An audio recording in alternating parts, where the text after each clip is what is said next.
great because this is one of the things I like the best about your blog. Of course, the pictures, but I like to read the comments of other people, and I like the tone of the comments. Yeah. That they may be critical, they may criticize what you've taken, the person you've shot, but always with respect. Yeah. And I think this is a very nice approach. Yeah, I think it's, and like I said, we never really talked about it on the blog. I never put it anywhere, you have to do this, but I think people just got it after a while.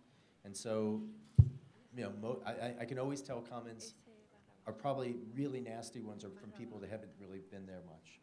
And because there are people that have been looking at the site for a long time, I think they really appreciate that. Okay. Again. Are we going to take questions from the crowd too? Or? Sí, next question is from the crowd. Aprovecho para el otro micro, por favor. Natalia, si te puedes acercar.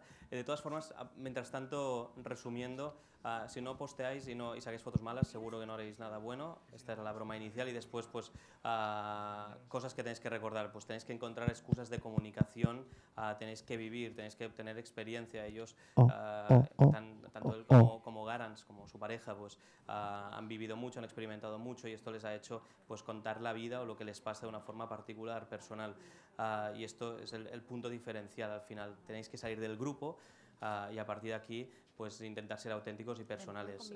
Convertiros en líder, saber lo que estáis diciendo, lo que estáis hablando, no simplemente saber de ropa, sino entender que si está colgada la ropa aquí, pues os la imagináis en la calle, en una pasarela, os la podréis imaginar en cualquier sitio.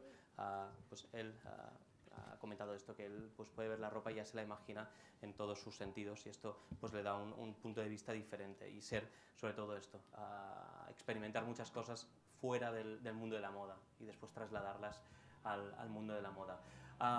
Seguro que tenemos muchísimas preguntas, una de Twitter y después ya les cedemos la palabra. Vale, perfecto.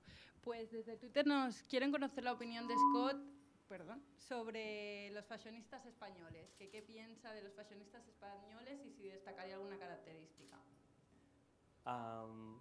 What would you think that it's more important about the fashionist in Spain? About the Spanish fashion? Fashion victims. Yeah. Which different things would you remark on that? What's unique about Spanish fashion? That was the question. Fashion victims, fashionistas. Okay. Yeah. You mean in a good way or a bad way, or? That was the question in Twitter. Tricky question. Yeah. No, I mean, I think, I'm really,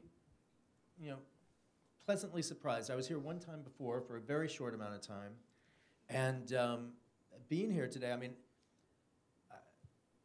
I wish I would have had more time to be able to be here the next day, because it always happens. You come here, and I mean, look, everybody looks great. And look, you're really smart to put all the girls with the really long legs right in the front. But, because tomorrow, because we totally ran out of time to shoot today, and it would be great to shoot. We'll have to, okay, I'm going to put you on the spot. You have to invite me to come back. Sure. But we have to do like an outdoor, like an afternoon tea or something like that, where I can just move around and shoot or something. But, I like it. I think, the people that I've seen here today, I mean, I got a couple good shots earlier today. And, I think what you see is just a real love of fashion without going too crazy over the top. And I think a place, and this, it's a tricky way to be able to say it, but I think it's an important way, and you have to think about what I'm really saying. A place like Spain has a chance of becoming really, really inspirational, because what I've found is that a lot of the people that really move fashion, that really inspire fashion, are not the people at the very top and not the people at the very bottom.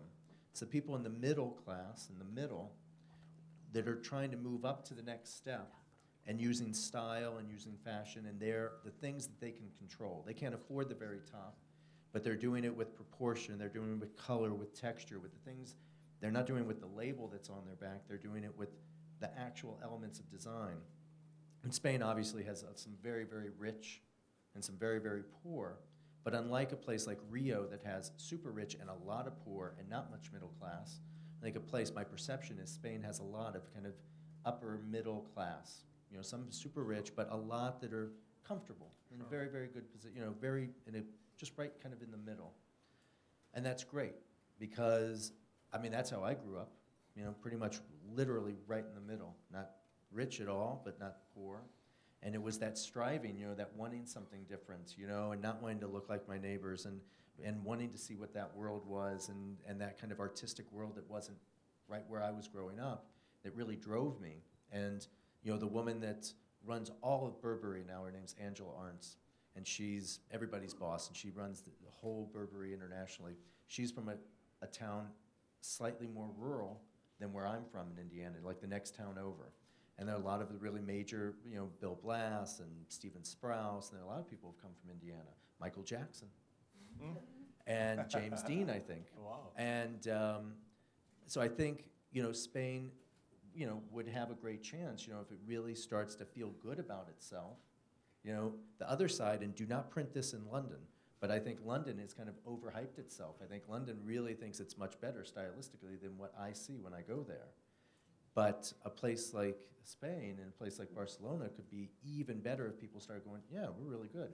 We don't, you know, where's, the comparison is Stockholm. This could be the Southern European version of Stockholm. In Stockholm, again, same thing, very middle to upper middle, not super, super rich. They don't have a bunch of really super expensive boutiques. They don't have a lot of poor. But they, with these lines like Philippa Coy and all these jeans lines and things, they've created a real stylistic identity for themselves.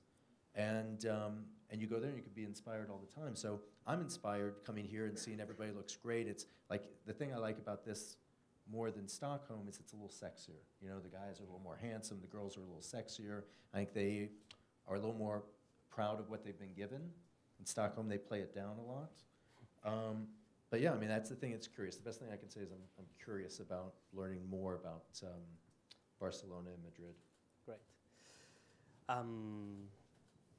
Básicamente que España es inspiradora, que hay una clase media alta genérica, es decir, que hay mucha clase media alta y eso es bueno, porque bueno, es una clase que busca diferenciarse, pero es